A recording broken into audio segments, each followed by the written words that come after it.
दोस्तों, हम पढ़ने वाले हैं क्लास 12th हिस्ट्री यानी कि इतिहास का चैप्टर 1 जिसका नाम है ईट मनके और अस्थियां। तो दोस्तों, हम इस चैप्टर को आसान और इंटरेस्टिंग तरीके से पढ़ेंगे ताकि आपको पढ़ने में मज़ा आए। तो आइए दोस्तों, हम इसे डिटेल से समझते हैं। शुरुआत। सबसे पुरानी सभ्यता दुनिया में मेसोपोटामिया और चीन जैसी पुरानी सभ्यताएं तो थी, लेकिन अपनी सिंधु घाटी सभ्यता यानी कि इंडस वैली का कोई तोड़ नहीं था। ये दुनिया की पहली नगरीय अर्बन सभ्यता थी। मतलब जब बाकी दुनिया गांव में जी रही थी, यहाँ के लोग पक्के शहरों में रहते थे। सिस्टम ऐसा कि आज के शहर भी फेल हो जाएं। खोज कैसे हुई? रेलवे का जुगाड़। हुआ यूं कि 1920 के आसपास अंग्रेज पंजाब में रेलवे लाइन बिछा रहे थे। खुदाई में उनको ईंटें मिली। मजदूरों ने सोचा, वाह, फ्री की ईंटें, और उखाड़ कर ले गए। बाद में चार्ल्स मेसन ने बताया और कनिंघम में सर्वे किया। तब पता चला कि भाई साहब, ये कोई मामूली ईंटें नहीं बल्कि हजारों साल पुरानी एक पूरी की पूरी सभ्यता दबी हुई है। नाम का लफड़ा, हड़प्पा या सिंधु। इसका नाम दो है, कंफ्यूज मत होना। सिंधु सभ्यता क्योंकि ये सिंधु नदी के किनारे बसी थी। हड़प्पा सभ्यता क्योंकि खुदाई में जो पहला शहर मिला उसका नाम हड़प्पा था। खुदाई का मेन क्रेडिट जॉन मार्शल को जाता है, जिन्होंने पूरी दुनिया को बताया कि भारत का इतिहास कितना पुराना है। शहर का डिजाइन एकदम स्मार्ट सिटी। इनका आर्किटेक्चर गजब था। Grid system. सड़कें एक दूसरे को 90 डिग्री समकोण पर काटती थी। रास्ता भूलने का चांस ही नहीं। दो हिस्से, शहर दो भागों में बटा था। दुर्ग यानी सिटाडेल, ऊंचाई पर बना हुआ, जहां शायद वीआईपी या अमीर लोग रहते थे। निचला शहर, जहां आम जनता रहती थी। नालियां इतनी पक्की और ढकी हुई थी कि आज की नगर पालिका भी शर्मा जाए। खाना पीना और खेती यानी लाइफस्टाइल, ये लोग भूखे नहीं मरते थे, पूरा जुगाड़ था। खेती, गेहूं, जौ, दाल, तिल सब उगाते थे। नॉनवेज, भेड़ बकरी सुअर पालते थे और मछली व जानवरों का मांस भी खाते थे। हड्डियां मिली हैं।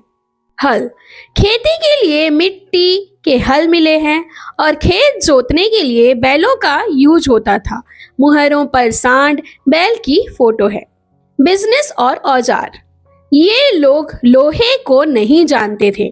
इनके पास पत्थर और कांसे यानी ब्रॉन्ज के हथियार थे। तलवार बलवार से इनका कोई लेना देना नहीं था। शांति से रहते थे। व्यापार, इनका मॉल विदेशों तक जैसे फॉरेस्ट जाता था।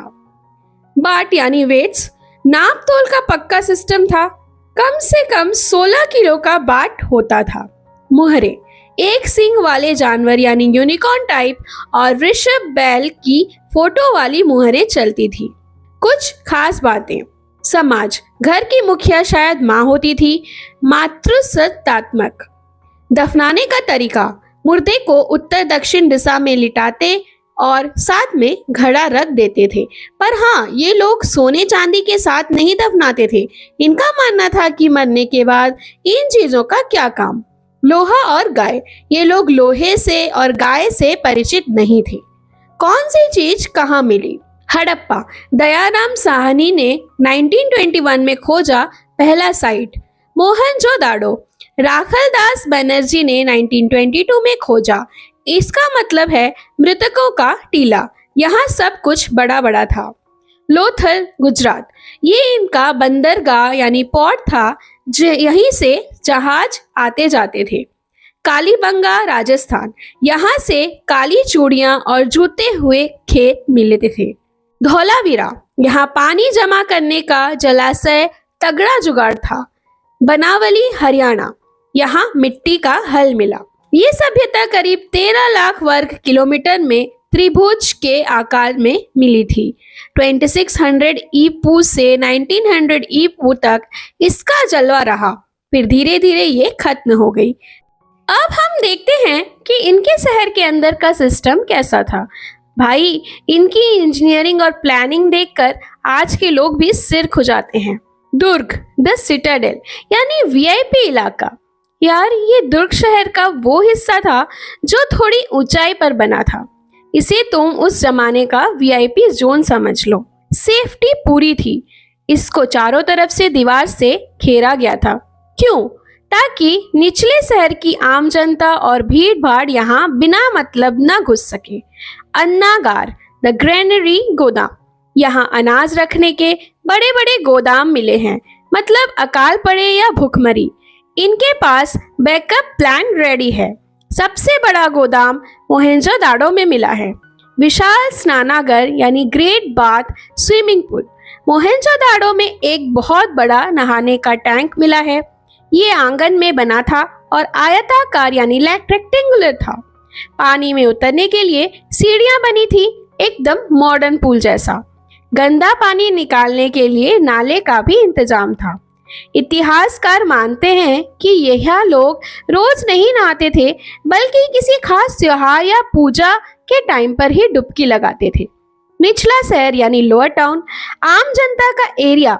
दुर्ग में ठीक नीचे एक बहुत बड़ा एरिया था जिसे निचला शहर कहते थे। रेसिडेंशियल एरिया, यहाँ आम लोग रहते थे और उनके घर थे। बड़ा फैलाव, ये दुर्ग से काफी बड़े इलाके में फैला था, लेकिन इसकी ऊंचाई कम थी। प्लानिंग, यहाँ भी सेफ्टी के लिए दीवार थी। इंटरेस्टिंग बात यह है कि कई घर ऊंचे चबूतरे पर बनाए गए थे। ये चबूतरे नींव यानी फाउंडेशन का काम करते थे ताकि घर बाढ़ या नमी से बचे रहे। जल निकासी यानी ड्रेनेज सिस्टम, इंजीनियरिंग का मास्टरपीस। अरे भाई, हड़प्पा वालों की सबसे धांसू चीज थी उनका नाली सिस्टम। गजब की सफाई रखते थे ये लोग। ग्रिड सिस्टम, सड़कें और गलियां एकदम सीधी बनी थी जो एक दूसरे को 90 डिग्री पर काटती थी, टेढ़ा मेढ़ा कुछ नहीं। उल्टी प्लानिंग यानी यूनिक कॉन्सेप्ट। आजकल हम पहले घर बनाते हैं फिर नाली खोदते हैं। हड़प्पा वाले जीनियस थे। उन्होंने पहले नालियां और गलियां बनाई, उसके बाद उनके बगल में घर बनाए।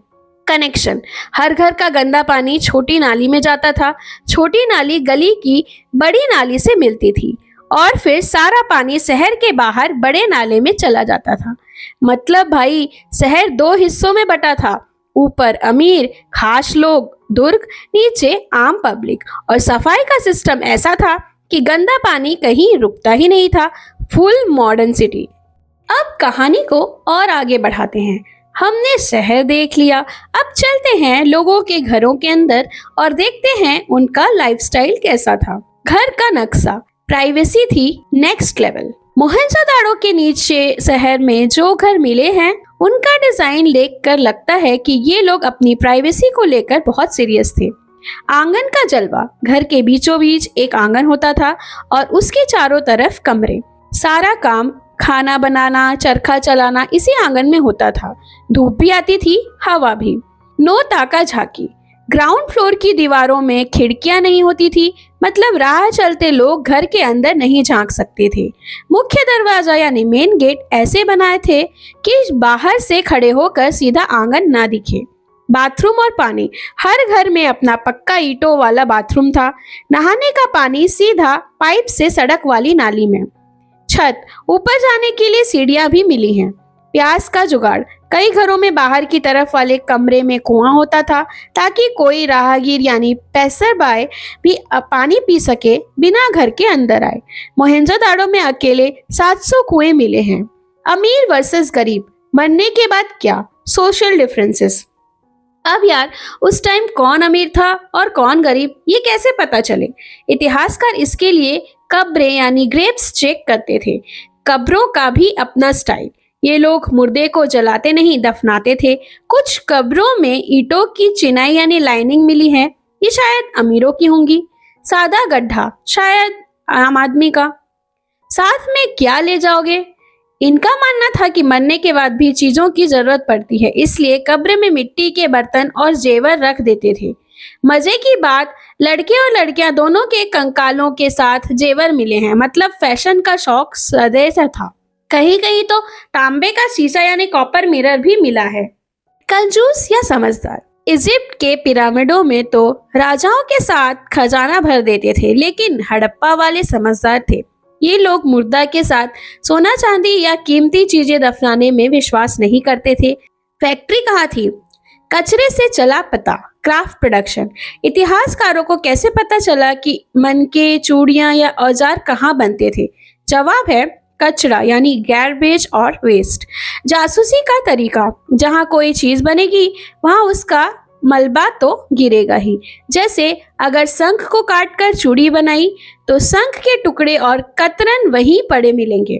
पत्थर के छोटे टुकड़े, तांबे का कचरा, टूटे हुए औजार, ये सब जहां ढेर में मिले समझो वही फैक्ट्री या प्रोडक्शन सेंटर थी। जुगाड़, कभी कभी बड़े टुकड़ों को काट कर छोटी चीजें बना लेते थे और बिल्कुल ही बेकार माल में ही वही फेंक देते थे। बस इसी कूड़ा करकट को देखकर आज हम बता सकते हैं कि हाँ भाई, यहाँ वर्कशॉप थी। अब बात करते हैं इनकी पढ़ाई लिखाई और दुकानदारी की। ये दोनों चीजें बताती हैं कि हड़प्पा वाले कितने पक्के और रहस्यमयी थे। हड़प्पाई लिपि यानी द मिस्ट्री स्क्रिप्ट, भाई इनकी लिखावट दुनिया का सबसे बड़ा सस्पेंस है। आज तक बड़े बड़े विद्वान अपना सिर पीट चुके हैं पर कोई इसे पढ़ नहीं पाया। इमोजी वाली भाषा यानी पिक्टोग्राफिक, इनकी लिपि में ABCD जैसे अक्षर नहीं थे बल्कि चित्र थे। जैसे आज हम व्हाट्सएप पर इमोजी भेजते हैं ना, कुछ वैसा ही। कितने चिन्ह? इनमें लगभग 375 से 400 के बीच चिन्ह मिले हैं। ये बहुत ज्यादा है, इसलिए याद करना मुश्किल रहा होगा। लिखने का स्टाइल, ये लोग दाएं से बाएं लिखते थे जैसे उर्दू लिखी जाती है। सबूत, मोहरों पर दाई तरफ जगह जोड़ी है और बाई तरफ भीज गई है, जैसे लिखते लिखते जगह कम पड़ गई हो। रहस्यमय क्यों? क्योंकि इसे आज तक डिकोड नहीं किया जा सका है। जिस दिन ये पढ़ ली गई, इतिहास की कई बातें बदल जाएंगी। बाट और नापतोल यानी वेट्स एंड मेजर्स, ये लोग बिजनेस में एकदम ईमानदार थे। डंडी मारने यानी चीटिंग का कोई सीन ही नहीं था। इनका सिस्टम एकदम स्टैंडर्ड था। पत्थर कौन सा? ये लोग चर्ट नाम के पत्थर से बाट बनाते थे। दिखते कैसे थे? एकदम सिंपल, घनाकार यानी क्यूब शेप में होते थे। इन पर कोई निशान या डिजाइन नहीं होता था, बस प्लेन पत्थर। 16 का जादू, इनके नाप तौल में 16 का अंक बहुत चलता था। जैसे पुराने जमाने में 16 आने का 1 रुपया होता था, इनका न्यूनतम बाट 16 के मान का था। इस्तेमाल, छोटे बाट, ये बहुत बारीक होते थे जो शायद महंगे मनके या आभूषण तोलने के काम आते थे। सुनार लोग यूज करते होंगे। बड़े बाट, अनाज या भारी सामान के लिए। तराजू, खुदाई में तांबू धातु के तराजू के पलड़े भी मिले हैं, मतलब पूरा पक्का हिसाब रखते थे। अब आते हैं इस कहानी के क्लाइमैक्स पर। सबसे बड़ा सवाल, इस पूरी सल्तनत को चला कौन रहा था? और दूसरा, इतनी धांसू सभ्यता आखिर गायब कैसे हो गई? हड़प्पा का बॉस कौन था? The ruler mystery. यार, हड़प्पा की इतनी तगड़ी प्लानिंग देखकर लगता है कि कोई ना कोई तो बॉस रहा होगा जो ऑर्डर देता होगा। लेकिन यही सबसे बड़ा सस्पेंस है। पुरातत्वविद यानी आर्कियोलॉजिस्ट आज तक कंफ्यूज हैं। महल मिला पर माल नहीं। मोहेंजोदाड़ो में एक बहुत बड़ा भवन मिला है जिसे प्रासाद कहा गया, लेकिन पंगा यह है कि वहां से कोई खजाना या राजा वाली भव्य चीज नहीं मिली। तो काहे का महल? पुरोहित राजा यानी प्रिस्ट किंग, पत्थर की एक मूर्ति मिली है दाढ़ी वाले बाबा की। इसे पुरोहित राजा नाम दिया गया, लेकिन इसका भी पक्का सबूत नहीं है कि यही राजा था। विद्वानों की 3 अलग अलग राय। कुछ कहते हैं भाई यहाँ कोई राजा वाजा नहीं था, सब लोग मिलजुल कर रहते थे, सबकी स्थिति समान थी, एकदम डेमोक्रेसी। अलग अलग राजा। कुछ कहते हैं एक राजा नहीं था बल्कि हर शहर का अपना राजा था, जैसे मोहेंजोदाड़ो का अलग, हड़प्पा का अलग। एक ही सिस्टम, लेकिन ईंटों का साइज और नक्शों के एक जैसे थे, तो शायद कोई एक ही ग्रुप पूरे सिस्टम को कंट्रोल करता था। हड़प्पा सभ्यता खत्म कैसे हुई? इतनी हाई टेक सभ्यता 1900 ईपू के बाद अचानक कमजोर पड़ने लगी और फिर खत्म हो गई, लेकिन किसी एक वजह से नहीं बल्कि कई मुसीबतों के साथ हमला किया गया। प्रमुख कारण बाढ़, नदियां उफान पर आ गई और शहर बार बार डूबते रहे। मोहनजोदड़ो तो 7 बार उजड़कर फिर बसा था। नदी ने रास्ता बदल दिया, सिंधु नदी ने अपना रास्ता बदल दिया, जिससे शहर सूखे पड़ गए और लोग प्यासे मर गए। जंगल खत्म, ईंटें पकाने और खेती के लिए इन्होंने इतने पेड़ काटे कि पर्यावरण ही बदल गया। बारिश कम हो गई और सूखा पड़ गया। भूकंप, शायद कोई बड़ा भूकंप आया जिसने सब तहस नहस कर दिया। बाहरी हमला, कुछ लोग मानते हैं कि आर्य लोग बाहर से आए और उन्होंने हड़प्पा वालों पर हमला करके उन्हें खत्म कर दिया। वहां गली में कुछ कंकाल मिले हैं जिनसे मार काट का शक होता है। कुल मिलाकर भाई, कुदरत की मार और संसाधनों की कमी ने इस महान सभ्यता का दी एंड कर दिया और हजारों साल तक ये जमीन के नीचे दबी रही, जब तक कि रेलवे लाइन के लिए खुदाई शुरू नहीं हुई। दोस्तों वीडियो अच्छा लगे तो इस वीडियो को लाइक कीजिए और चैनल को सब्सक्राइब कीजिए। Thank you for watching.